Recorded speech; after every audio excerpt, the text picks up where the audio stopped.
sounds from the Rhythm Underground. Welcome to the We Love Guitar Nerds podcast, your place for all things guitar. We have your interviews, we have your lessons, your boomer discussions, and your verbal rabble-rousings. So please hit subscribe, share, and like to join our constantly growing musical community.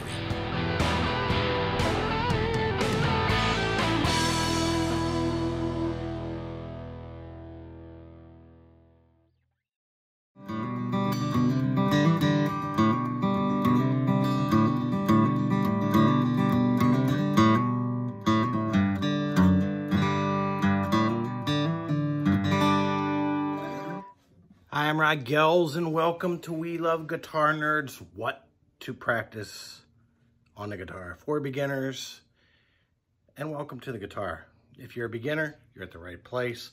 What do we practice? That is what we're going to be discussing today. Before we get started, let's talk about basic gear. What do we need as a basic guitar player? So first of all, do we do electric? Do we do acoustic? Which comes first? And the answer is, ding, ding, ding, whatever you love. If what attracts you on the guitar is electric, you go with electric. If you're attracted by acoustic guitar, go acoustic.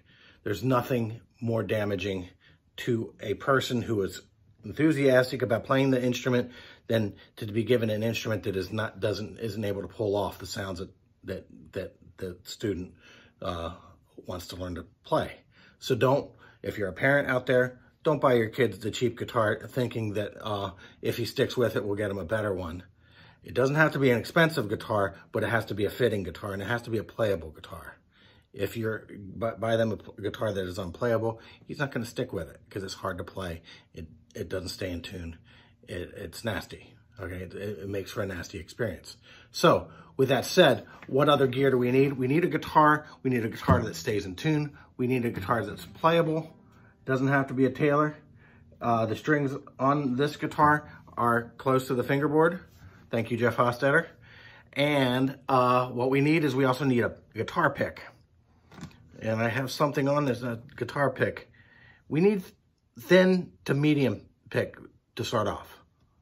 Okay, so this is a Dunlop yellow. It's like a .73, I think. My old eyes can't see it.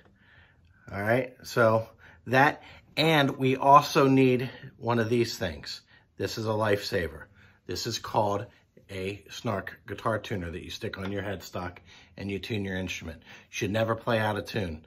One of the first things you should do on the guitar is learn how to tune your guitar. By the way, the open strings on the guitar, if you don't know, is eat a darn good breakfast every day. Those are the names of your open strings from low to high. So then you stick your Snark tuner on the headstock and then you proceed. Okay, learn to do that as soon as you start learning to play the guitar, learn to do that. Start with attitude. You have to have the right attitude. When I say the right attitude, it means that I can do this. And I will do this. And it is not some people have it, some people don't. I don't like hearing that. That's kind of like, that's a cop-out really. Like, well, he was born with the gift. No, he worked at it. Why do people say that? It is something you work at, but just because we're working at it doesn't mean it isn't fun and totally life nourishing. So with that said, practice is fun. You need to practice. The only way you're going to practice is if practice is fun. Okay. And you can absolutely do this. The way you're going to want to do this, you want to get into the habit of setting goals for yourself.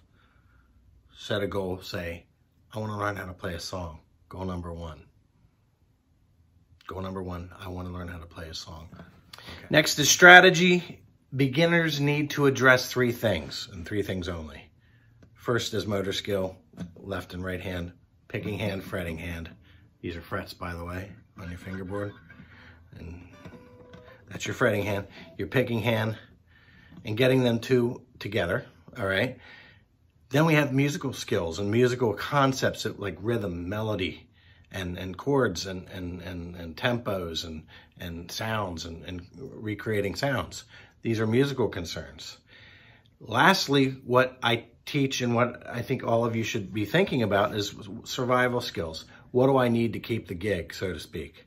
And when I say the gig, saying you're playing a band with your friends, you need to be able to play in time. You need to be able to play chords. You need to know your chords. You need to be able to play in time. You need to make your guitar play in tune. You need to play songs and the technique that was required with the songs. These are all survival skills, okay? Knowing your notes on the fingerboard is a survival skill. By learning your notes on the fingerboard, you will shave like many years off of your learning trajectory just because you're not having to struggle over what the G chord is or what a B flat chord is. Chords, melody, and rhythm. Chords deal with things we strum.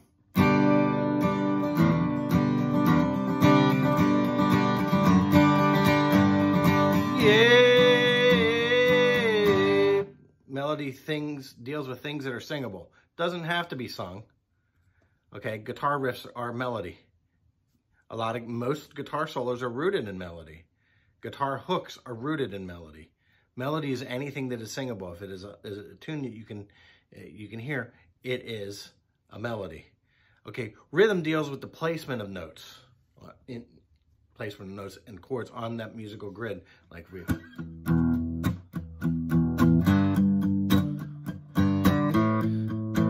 It also deals with body movement. It also deals with the feeling of things, okay? That is rhythm. Rhythm is the most important thing that we learn because we can throw rhythm into chords, we can throw rhythm into guitar licks. It is the glue that holds it all together. So anything we can do to be better at rhythm, we want to do. Chords, as I said, were strummy things. Start by learning all your basic open chords. When I say your basic open chords, these are what some people call cowboy chords.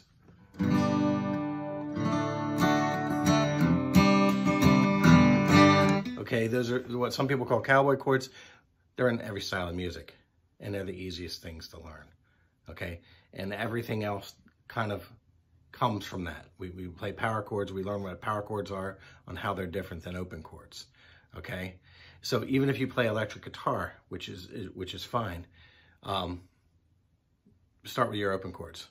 Say your G, your cage fingering, C, A, G, E, and D, majors and minors. Okay, that's a place to start. Next thing you want to learn is how do I move from chord to chord effectively. All right. Once I'm able to move from chord to chord effectively, and there's tricks to do that, then I learn how to play in time. What does timing mean? It's like, well, you put on a song, can you play along with it? Okay, that's what playing in time deals with. Now, do this all within the context of a song, and pick songs that have open chords, and play as many songs as you can. And don't be that choosy, okay? What we're trying to do is learn how to play music. Don't only stick to the two bands that you like, and this is the only thing I'm going to learn, okay? Because that's going to stunt your growth. Okay, so now here is a groove. Here's a rhythm groove that I call Joom Joom Joom Jigga. When I talk about rhythm, okay, this is one of the things that... And I'm playing a G chord.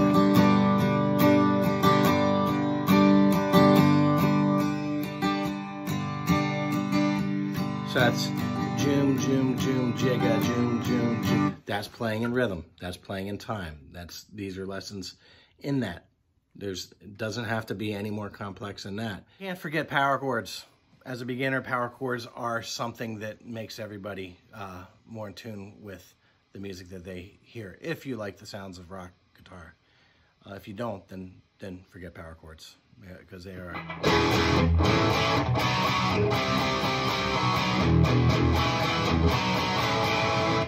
All right, so power chords are the root of all rock guitar.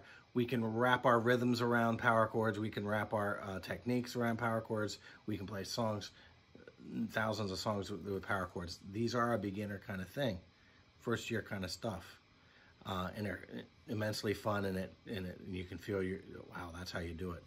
All these epiphanies start coming out once you start learning how to play power chords. Melody deals with things that are singable. How do we learn to play melodies? How do we learn the techniques? Well, start learning melodies. okay? And there are techniques that we can learn. We can learn alternate picking. We can learn downstroke. We can learn what I call the bonanza picking, okay? There's all kinds of shred techniques that later guitar players, that's fine too, okay? But at the core of it all, just learn melody.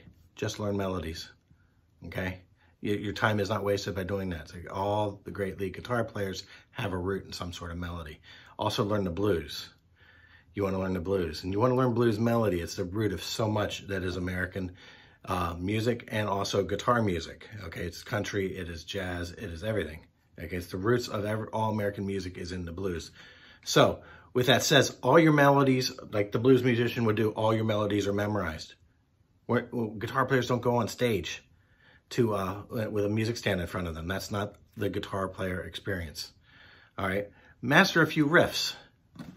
Riffs are melody in the form of a guitar part. Master a few riffs, okay? So on a beginner level, okay? Just to stay on a beginner level, and play those things over and over and over and over and over and over and over again. That's what's going to get your technique together on your instrument. Okay, and it's all fun. This is all fun stuff. This is the stuff that I did when I wasn't practicing my boring lesson that my teacher taught me like 40 years ago.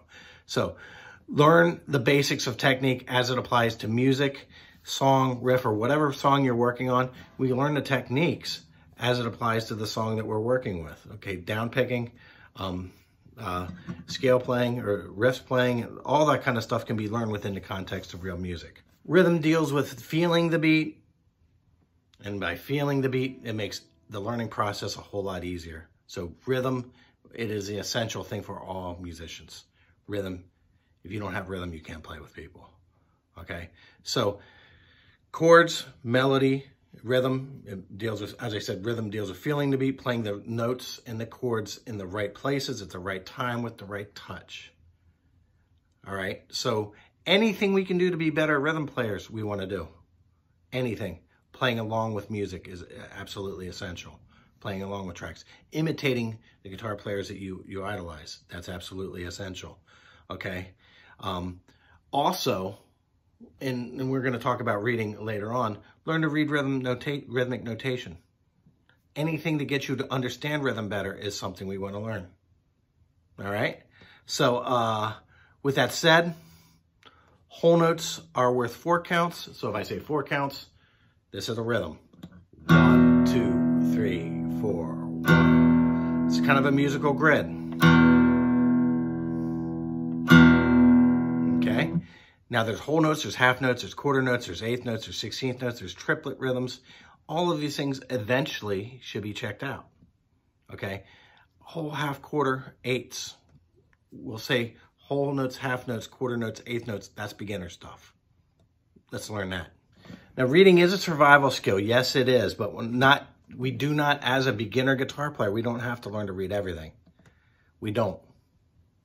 We don't have to learn how to read standard notation right away. It is probably not good to do it right away because there's other survival skills and developing dexterity skills and all that kind of stuff that should come first. And you should spend lots and lots of time on getting your fingers to do what you want them to do. So with that said, reading is a survival skill.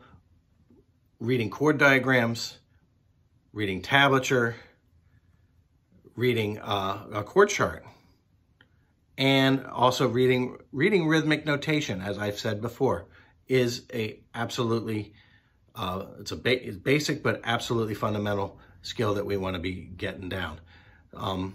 When survival skills meet reading and standard notation, that's when you learn how to read standard notation. There's going to be time when you know, I'm not growing because of this. Because of my lack of knowledge on how to read. That's when you learn to read standard notation. Listen to your favorite artists. Listening is absolutely the center of everything that I'm teaching, that I teach, that I'm interested in. As you listen, you imitate. We can't get anywhere without imitation on the guitar. You don't learn how to play like Angus Young by learning how to read standard notation. That's not how it's done. All right, so listening, imitation, The better you get in developing your ear, the better off you're going to be. It is our most powerful tool. Listening is our most powerful tool. So whatever you can do on a basic level is what you need to do. Now, here's the deal. You're going to learn new things on the guitar every day. Every time you learn a new concept, you can check out, okay, how every time you hear a song, you'll hear different things. So the more you learn, the more you can put into your listening thing, and you can be an active listener. That's what musicians are. They're active listening. Okay, they can figure out, they can make sense out of it all. All right, so you have more to latch on to. So listening is absolutely essential. My last bit of advice is find a teacher. Audition teachers. Who your friends go with. You don't have to go with who your friends go with, but start with that. Audition a teacher. If they're in line with teaching you how to achieve what you want, what your goals are.